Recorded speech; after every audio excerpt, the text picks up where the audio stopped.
Hello everyone, welcome back. We've been away a little bit doing other stuff. You know, it's like life sort of gets with you and there's other things to do. But a bit of an update on what's going on. I'm just working at the shop at Eurotek today.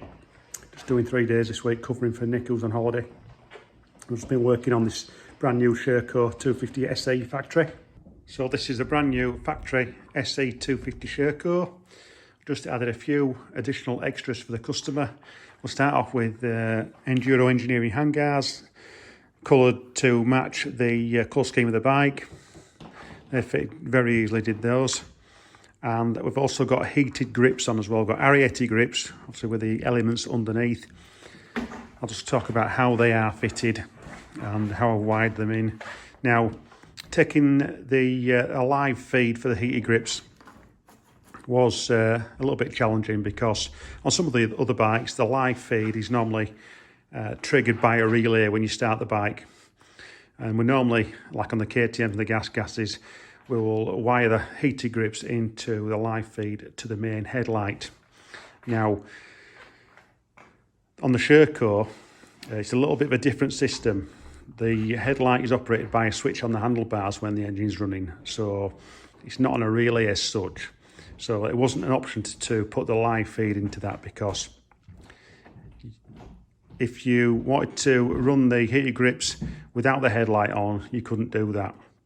So what I've actually done is I wired the heated grips into the live feed to the front brake light switch, which is triggered by a relay when the engine is started. So it's made it quite easy really in some respects. The feed is tapped into the back of the switch socket, so it's not actually going to the loom, so we've not had to disturb the loom at all for the fitting of these. And I've created a bit of a plug and play type system so the customer can take the headlight mask off quite easily, disconnecting the headlight and also disconnecting the feed or the switch, shall I say, to the heated grips without any real trouble at all, just using the standard EU type connectors. So that's the heated grips. Really pleased how they've turned out, and obviously they've got high and low settings. We've also got a Pro Carbon exhaust guard on, which makes it look really nice. Just sets it off there. AXP sump guard, full length sump guard covering the linkage. We've also fitted Lucioli tubes at back and front. We sell a lot of these heavy duty inner tubes at Eurotek. I think we've sold somewhere in the region of 350 sets in the last couple of years or so. Like with all these SE factory bikes, the Sherco factory bikes, you get a fan as standard. I mean, the customer's gone for the better sump guard, but it does come with a sump guard as standard as well. A nice tailpipe, nice factory seat there, very well finished. I think the customer will be really happy with this bike.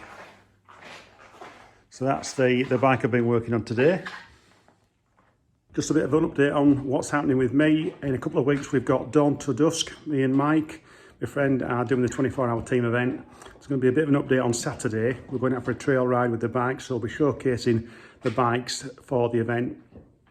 And in relation to my bike, I've got something else in the pipeline now. My bike at the end of the Dawn to Dusk event will be up for sale, the 252 stroke. It'll be prepared and it'll be here at the shop when it's ready. So if you're looking for a cheap old 2-stroke bike, what's reliable, kickstart only by the way, there'll be one going fairly soon. And we've got a 450 in the lockup ready to be converted into a rally adventure bike. So I'm looking forward to getting that project underway once the old 250 is sold. So that's it for the moment. Stay tuned for a report on Saturday. Hard Enduro and Adventure Media at Eurotek. See you soon.